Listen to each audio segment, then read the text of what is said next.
오늘은 2022년 10월 13일 목요일입니다. 오늘 말씀은 역대하 25장 11절에서 16절 말씀이고 말씀 제목은 듣는 마음입니다. 오늘 말씀은 아마샤 왕에 대한 말씀입니다. 역대하 25장 2절 말씀을 보면 아마샤 왕은 하나님께서 보시기에 옳은 일을 했지만 참 마음으로 하나님을 섬기지는 않았다고 기록되어 있습니다. 오늘 말씀은 이것이 잘 드러나는 말씀입니다. 아마샤 왕은 다른 악한 왕들에 비해서 선을 행한 왕이었습니다. 그래서 돈을 주고 이스라엘 군인들을 고용하고 나서도 하나님의 사람이 전쟁을 하지 말라고 했을 때, 그리고 하나님께서는 더 많은 돈을 주실 수 있다고 말을 했을 때 그것을 바로 믿고 이스라엘 사람들을 돌려보냈습니다. 여기까지는 아마샤 왕이 사람을 통해서 하시는 하나님의 말씀을 잘 들었습니다. 하지만 그 다음에 아마샤 왕은 큰 죄를 저지르게 됩니다. 그가 자신의 군대를 데리고 에돔 사람들을 물리친 후에 그들의 우상을 가져와서 섬긴 것입니다.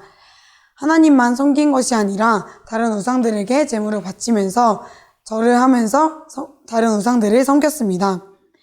그랬더니 하나님께서는 크게 분노하셨습니다. 하나님은 바로 멸망시키지 않으시고 한 예언자를 아마샤 왕에게 보내십니다. 그 예언자는 아마샤 왕에게 왕은 어찌하여 그들의 신들에게 도움을 구하고 있습니까? 라고 말하며 아마샤 왕이 섬기고 있는 우상들이 쓸데없는 것임을 아마샤 왕에게 알려줍니다.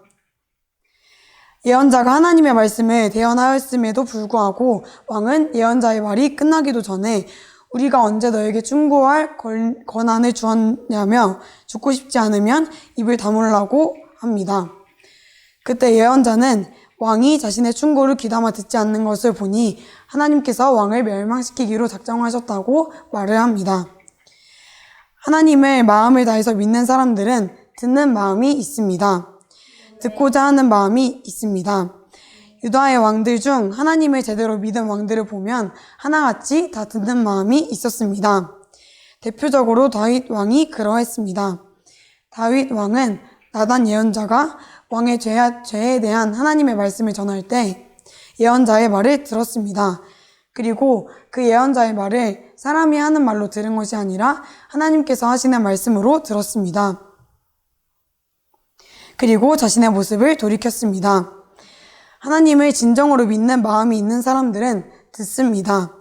그런데 이 듣는 마음에는 두 성품이 전제되어 있습니다. 첫 번째는 겸손입니다. 일단 듣는 것이란 기다림이 필요한 행위입니다. 그렇게 기다릴 수 있는 마음은 상대방이 자신보다 먼저라는 생각이 있을 때에 가능합니다. 그 생각이 바로 겸손입니다. 나보다 남이 낫다는 생각을 가지고 내가 먼저가 아니라 상대가 먼저일 수 있게 생각하는 것입니다. 두 번째는 지혜입니다. 사실 지혜는 듣는 마음과 같습니다. 왜냐하면 하나님의 뜻을 분별하고 선택하는 것이 지혜인데 당연히 하나님의 말씀과 다른 사람의 말을 들어야 옳은 선택을 할 수 있기 때문입니다. 겸손과 지혜가 전제되었을 때에 듣는 마음이 나타납니다. 아마샤 왕은 이 두 성품이 없었고 그래서 듣는 마음을 가질 수 없었습니다.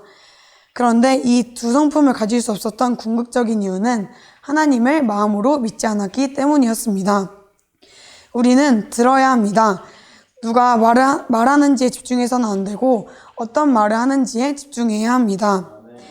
하나님을 진정으로 믿으면 겸손과 지혜로 듣는 마음이 생기는 것이지만 반대로 듣는 마음과 겸손과 지혜가 있으려면 하나님을 진정으로 진심으로 믿어야 하는 것입니다. 우리는 우리 자신을 돌아봐야 합니다. 내가 다른 모든 사람의 말을 잘 듣고 있나 생각해 봐야 합니다. 대체로 잘 듣는 것은 소용이 없습니다. 모두의 말을 언제나 잘 듣는 사람이어야 합니다. 만약 듣지 않는다면 하나님을 마음으로 믿지 않는 사람들입니다. 우리 모두는 하나님을 믿는 사람들입니다. 하나님의 살아계심을 아는 사람으로서 하나님을 똑바로 믿으며 겸손과 지혜로 듣는 마음을 가지고 듣고 실천하는 우리 모두 되시기를 예수님의 이름으로 축원합니다.